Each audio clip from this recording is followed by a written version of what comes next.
Hi, I'm President General Warren Alter, and I am honored to be at our headquarters today with world-renowned sculptor James Muir. James, who is a member of SAR, has been, and his wife Linda, have been friends of my wife Nancy and I for many, many years in Arizona. He lives in Arizona, and that's where I first got to know him. And he has been a strong supporter of the Sons of the American Revolution, has donated many things to us, and most importantly, he is responsible for our fabulous statue out in front of our headquarters that is commented on by visitors across the world, and for one of the pieces in the entry hall. And we'll let him talk about it. But James, we're very honored to have you here today, and we want to thank you for taking the time for this interview.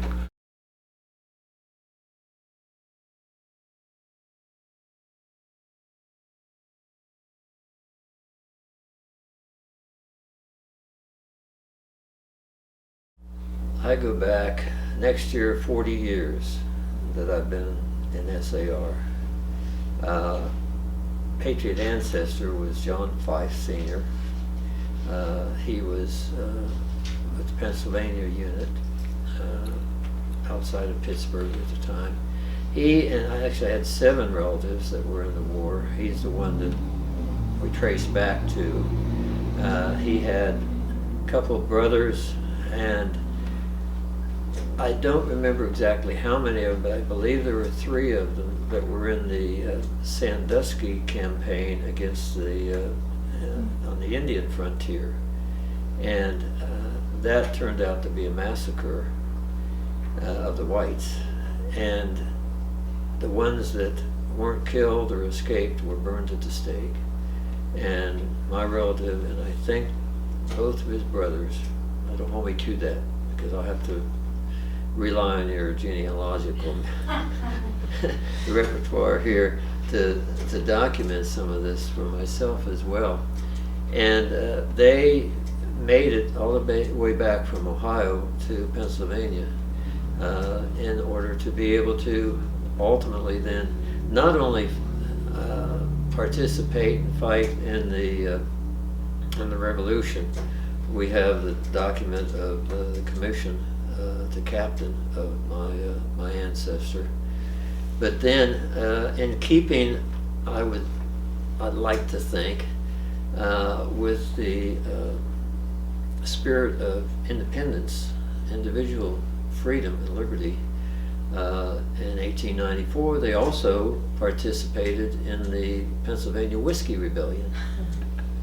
Well, my aunt on my mother's side, she was in the DAR, and she passed. I just remember when I was a little kid talking about DAR. She was in the Pennsylvania chapter, probably Pittsburgh,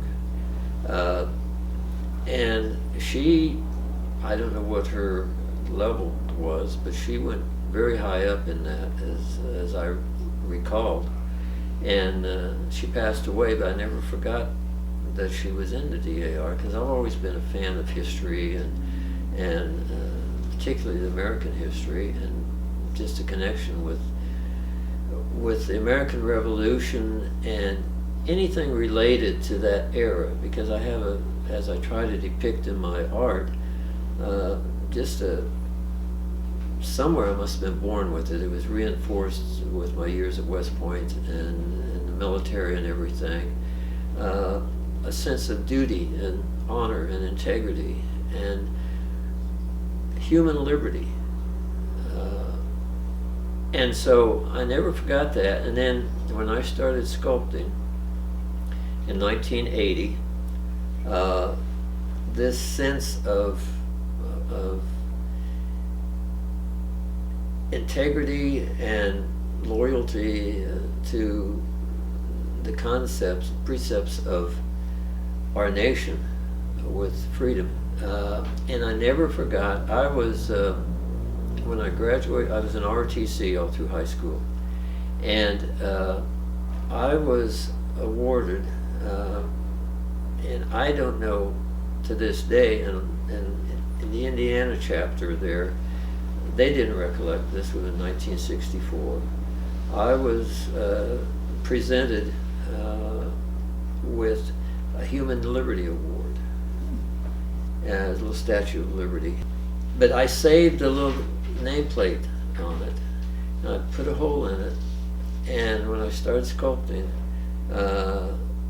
I had already almost wore it out because I wore it like a dog tag. And when I started sculpting, it's like a lot of these things in our lives, we never realize how something incidental actually was a major turning point for us and a meaningful thing. It's when we look back, we say, oh, that's why that happened. Look how these connect. And so all these dots connected ultimately into the last almost 40 years. Well, 40 years this year, just about. With what I do being allegorical art filled with symbolism. And for the most part, that symbolism, to some degree, varying degree, is based on human liberty. So it was a natural for me to take that next step, and I called my mother up and I said, my aunt had died by that time, but I knew that she had all the genealogy to be in the DAR in Pennsylvania, and all we needed was that marriage license that allowed me to qualify. That sounds better. And so she did. She connected up with the DAR in Pennsylvania and filled out the application. And so they took me at face value.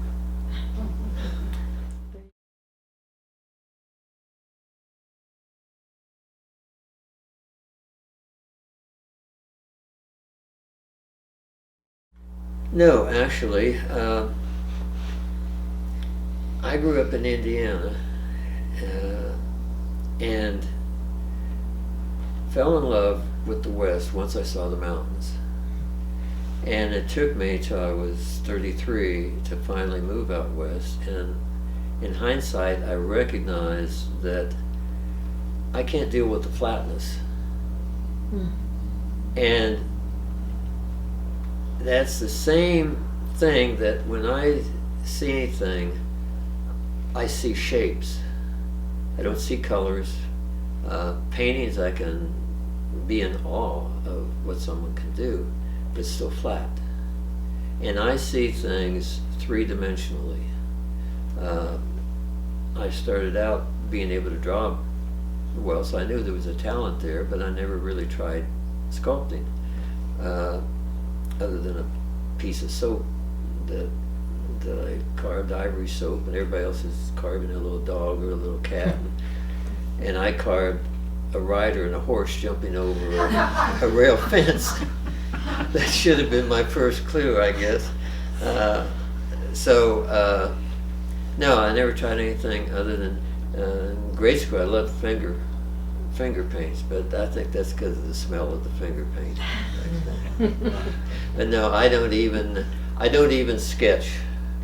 To me, it doesn't make sense in my psyche that I see things in my mind three-dimensionally, and then to try to sketch my idea on a flat two-dimensional surface, only to go back to 3 dimensions, it's just illogical, as Dr. Spock would say.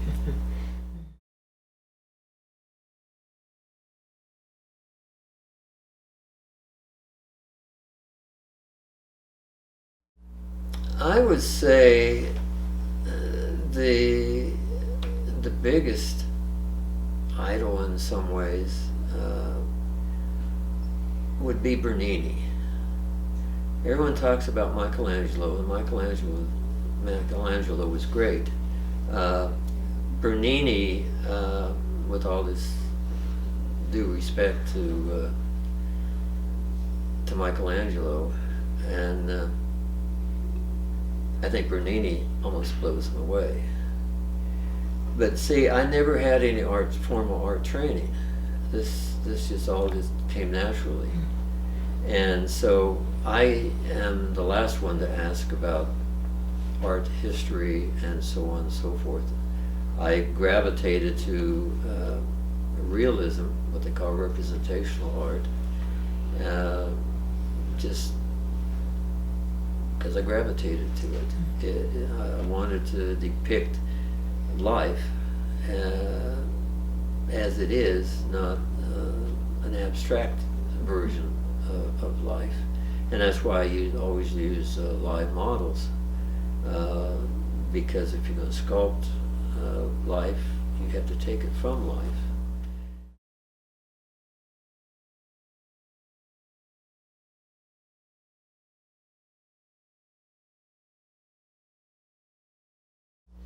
My first impression was what a great job they did on picking the stone to mount it on. And that's the truth. And I'm serious about that, because the sculpture is, for me, it's not about my ego or anything like that for creating a piece. I'm a tool. I'm an instrument. I'm an expression. I give full credit to the divine. Okay, even though that may not be politically correct today, that's the way I am. And so I'm thankful that I'm able to be used to create concepts that also intuitively come to me. And again, like I said, the whole idea of Sons of Liberty as being an example, one of our finest examples of standing up for human liberty. Once again, my little human liberty thing that was presented to me by SAR in Indiana when I was 18, and none of them remember it, but I remembered it. So I always had in my mind, even when I was carrying that around my neck, that SAR connection. It just took me a little bit longer to get to it.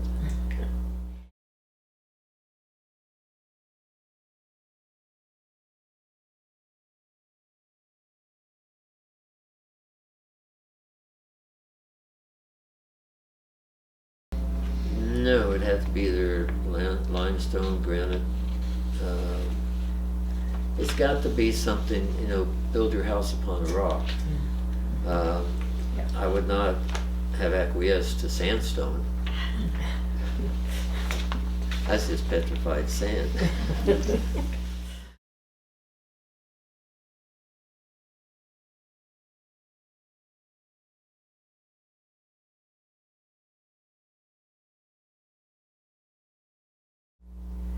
What he has on is essentially everyday wear at that period. And to digress, a little backstory, if I may, on this. Absolutely. As you know, the piece is actually two pieces. There's a modern day Minuteman and a colonial Minuteman. I did the modern day Minuteman first because I wanted to make a statement that Americans need to reflect back upon what it took to be free today, and that it was an ongoing thing. It wasn't dead history. It's an ongoing thing. So I did the modern day Minuteman first, and it was patterned after the Captain Parker monument on Lexington Green in Massachusetts, which is a very fine sculpture. It falls a little bit shy on the historical authenticity part, but it's a good sculpture. And so that piece has been recognized in various forms. Even the NRA uses that. They're not using my version with the correct rifle and the correct whatever. Point that out. So I thought, okay, everyone is going to know this. They're going to identify it. Oh, this is a modern day Minuteman. He's not in uniform. He's not Vietnam or that was before Afghanistan. These are blue jeans and a civilian version of the M16, so it's an AR-15. It's an assault rifle. Because that is the weapon of the foe, the enemy. 200 plus years ago, this brown Bess was the weapon of the foe. We got them from the British. The 1740 long land was what the British armed our militias and everything with to help defend against the Indians on the frontier. We were their pawns out there. It's like, oh, let the colonials die to protect our colony here. So I thought everybody would recognize that, and I wanted to make the statement that this is a live, ongoing responsibility that Americans have. Nobody recognized it. Nobody recognized it. The stone he's on, I actually duplicated the stone. And I was there. I took pictures of it from every angle, duplicated the stone he was on. Not in plagiarism, but because of wanting to make that statement that this is a modern day Minuteman. Nobody recognized it. So I thought, I can't believe this. So I actually did the Colonial Minuteman after. James, for people that don't know your work, you have a wide range of statues and subjects, and it goes everything from military to religious symbols to men, women, and I think that's what's impressed me so much about your work, and why I personally own 3 of your pieces, because they are such a variety of things, and they all do relate though to your belief in religion, to your patriotism, to your loyalty and honor. I've got your one that's Lady Justice, and I've got a maquette of that, and for someone who's been in law enforcement his entire life, it really meant a lot to me, and your depiction of it. And I think that's what people need to realize about your work, is that you have taken subjects that many of us know or many of us are familiar with and put it in a form that the longer we look at your work, the more we see in it. Your art is something that we have to look at and examine closely. And that's what I like about your 2 pieces here, our headquarters, is that people have an opportunity to look at it, to review it, to see it, to study it, and that is the greatest praise I think we can give you. So thank you. Oh, thank you. Thank you. I have what I think of as sort of common denominators with all my work that ties it all together. And everything is spiritually based. It's just rendered in different fashions. And that's the beauty of the language of symbolism, which I use and which I can use as deftly as possible in 3-dimensional art. And I try to incorporate so many different levels, at least 3 levels, the literal, up to the spiritual, because it's all under that umbrella of human liberty. I have a couple pieces that, my little liberty. She's standing on 4 books. The bottom one, which is untitled, except it says, because she's holding up a little candle. And on it is written, "It is better to light a single candle than to curse the darkness." And throughout history, but especially now, it's so prevalent that everyone is cursing the darkness. And Lord knows there's a lot of darkness out here that is worthy of being cursed, but there are a lot more candles, a candle for every individual that needs to be lit instead of cursing the darkness. The next book up is truth. Because without truth, you can have no liberty. Even Scripture says, "You shall know the truth, and the truth will set you free." That doesn't have a limitation. It's not a box that just says, "This particular religion, that's good. That's what you..." No, this is all of life. All of life is spiritual based. So without truth, then, the next one is justice. Without truth, you can have no justice. And then the top one is liberty. Because without truth and justice, you can have no liberty. So those are undercurrent themes, that golden thread that weaves through all the work, regardless of what the subject matter is truth. Not just subjective truth, but constant seeking for the deepest and most meaningful aspects of truth. That's what ties it all together. James, we'd like to thank you so much for taking your time to come here today and give us this interview. And again, thank you for the contribution you have made to the world with your art in your various forms, various statues.